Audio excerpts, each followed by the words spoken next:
Mais uma noite chuvosa e sinistra na cidade. Você está ouvindo o Barão das Sombras. Tem um conto ou um relato de terror? Se tiver coragem de ouvi-lo aqui, basta nos enviar. Agora, pegue os fones de ouvido, apague as luzes e...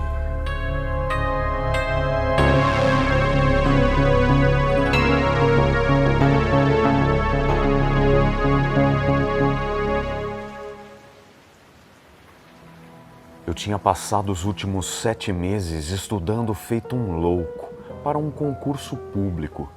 Como bom capricorniano, fiquei numa espécie de concentração alucinada. Abdiquei de várias coisas, entre elas o lazer com um grupo de amigos, o famoso Clube da Cerveja.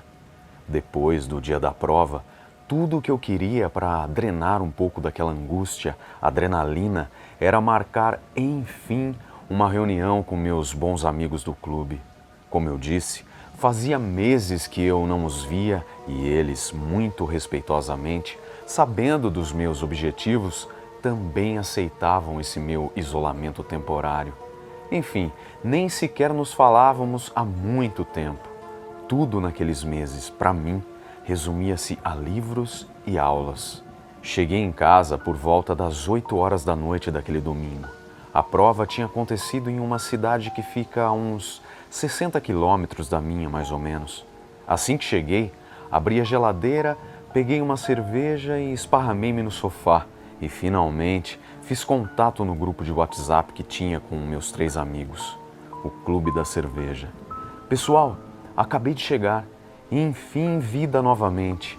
E aí, vamos tomar umas amanhã? Acredito que fui muito bem na prova, mas vou contar tudo. Quero falar sobre várias coisas, futebol, espiritualidade, enfim, preciso arejar com urgência, estou com saudades. Márcio respondeu cerca de 10 minutos depois. O relógio já marcava 8h15. Meu amigo, que alegria! Certamente você deve ter ido muito bem. Toda a sua dedicação será recompensada. É uma pena não estarmos juntos agora. Gostaria muito de te dar um abraço. Estou com o Robson e ele também está te mandando um grande abraço. Eu prontamente respondi: fiquem tranquilos, meus chapas. Amanhã à noite vamos botar o papo em dia e nos abraçar. Muito obrigado. Depois disso, eles não falaram mais nada. E eu também notei que Danilo tinha saído do grupo pouco tempo antes. Até pensei em perguntar ao Márcio o motivo, mas eu estava tão cansado. A cervejinha já tinha acabado com as poucas energias que ainda me restavam. Então resolvi deixar para o dia seguinte. Fui tomar um banho e capotei na cama. Acordei mais cedo do que esperava, talvez por força do hábito. 7 horas da manhã de uma segunda-feira com cara de feriado, férias, enfim, com ares de alívio. Tomei um café preto apenas, fiquei contemplando o nada por alguns instantes e fui fazer algo que sempre gostei de fazer, mas também já tinha muito tempo que não fazia: correr no parque ecológico da cidade. O lugar é enorme, calmo, um templo da natureza, um lugar propício para começar o merecido descanso. Então, fui me trocar, peguei meus fones de ouvido e fui caminhando ao grande bosque.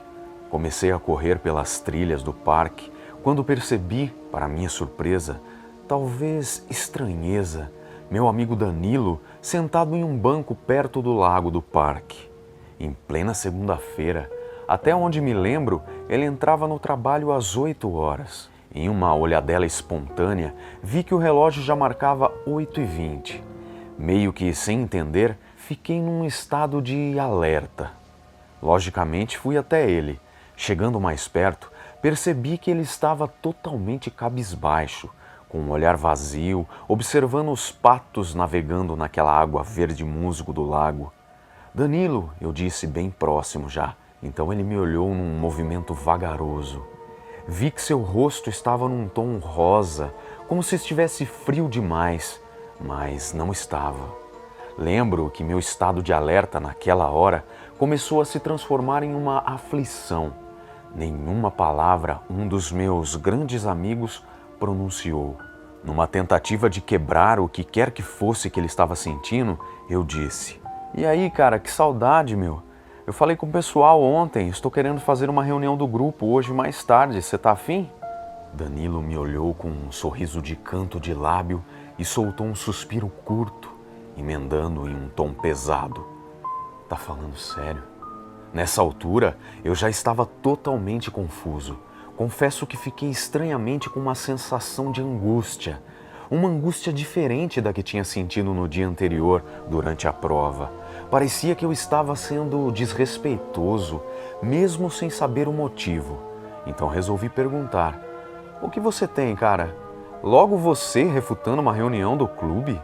Ele devolveu: a que horas você chegou ontem? Espero que você esteja tentando me animar, pois o dia hoje será longo e pesado. Vai começar daqui a pouco. Parei aqui só para dar uma respirada, tomar um fôlego, criar coragem para encarar os dois. Já muito ansioso, com um sentimento sufocante, disse que tinha chegado por volta das 8 e pouco. Então ele continuou. Eram 7 da noite ontem, quando eu recebi a notícia. Foi como um soco na boca do estômago. Eu fiquei tão em choque que depois de uns minutos, tudo o que eu fiz foi me desconectar. Nem lembrei de avisar você. Saí dos grupos que eles estavam, desfiz amizade nas redes sociais. Eu queria me proteger. Virei uma criança, ou um covarde mesmo. Queria tentar não ver nada, não ler nada a respeito, pois a pressão que a dor fazia, que o susto me causou, até agora, ainda é gigantesca. Eu estou sentado aqui desde as 6 horas, não preguei o olho, minha cabeça não para. Só sei que vai ser difícil. Eu mal pude traçar um raciocínio, não tive tempo, mas eu já estava completamente rendido e suspeitando de algo ruim. Foi quando Danilo estendeu a mão e me entregou seu celular. Na tela estava a notícia, numa página de notícias da cidade. 2 jovens se acidentaram por volta das 18h30 desse domingo na rodovia Heitor Castelo. O carro em que estavam perdeu o controle e despencou do viaduto. Os ocupantes do veículo foram socorridos, mas acabaram falecendo ainda no local. Minhas pernas perderam a sustentação. Eu apenas me sentei do lado de Danilo. Agora eu podia compreendê-lo. Agora eu estava como ele. Saí abruptamente da minha bolha. Não conseguia mais pensar em nada. Toda aquela angústia, aflição, tinha se transformado em um sentimento de inércia. Por dias, foi tudo o que senti. Vazio. Éramos amigos de infância. Danilo estava certo. Aqueles momentos futuros realmente foram pesados. Uns dias depois do choque, em um momento de reflexão, acabei me lembrando com clareza do que tinha ocorrido comigo naquele domingo. Então, telefonei para o Danilo. Quando ele atendeu, eu apenas perguntei: o acidente foi realmente às 18h30? Ele: sim, por quê? Até hoje eu não respondi a ele.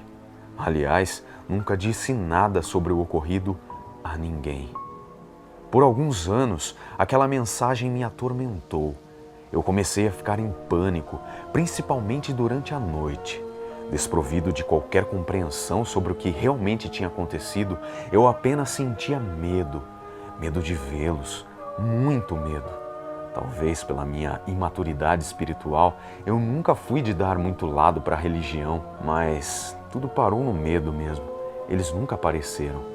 Até hoje, foi só aquela mensagem às 20h15. Sim, eu cheguei a questionar minha sanidade. Mas eu via a mensagem, ela estava lá no grupo. A cada vez que eu olhava no grupo, solitária, comigo e minhas dúvidas, meu segredo. Eu fiquei, depois que de certa forma me acalmei um pouco, por muito tempo olhando aquele grupo. Sei lá, talvez esperando mais um contato. Hoje, 5 anos depois, ainda fico extasiado com tudo o que houve. Mas amadureci muito. Aquele episódio dramático transformou minha vida em vários aspectos. Por isso, inclusive, resolvi escrever esse relato. Se você, por alguma razão, ficou curioso, sim, eu passei naquela prova. e isso ainda dá ensejo a profundas reflexões em minha mente. A vida é assim, repleta de nuances, ondulações que não podemos prever, muito menos controlar. O estudo sobre ela é constante, ou pelo menos deveria ser, né? E a prova, na verdade, são provas. Nesse caso, especificamente, apesar da tragédia, aquela mensagem que recebi deles no grupo transformou a forma como enxergo o mundo espiritual. Nem o Danilo sabe disso ainda. Ele tinha saído do grupo pouco tempo antes e essa é a primeira vez que revelo tudo o que aconteceu. Quando ele ler isso, vai finalmente receber a resposta daquele porquê ao telefone. Apesar de o meu porquê ainda não estar claramente evidenciado, motivo pelo qual, inclusive, vez ou outra, ainda olho no grupo. E não é para ratificar o óbvio, não. O medo passou. Tudo foi se transformando em um profundo aprendizado, que certamente não daria para transcrever aqui. Eu não sei e confesso que, por algum motivo, nunca questionei a razão pela qual tive esse contato. Uma mediunidade, talvez. Apenas aceitei. Basta saber que os laços continuam, mesmo que a dor, a distração, a incompreensão estejam presentes. Certamente, em uma noite dessas, vamos botar o papo em dia.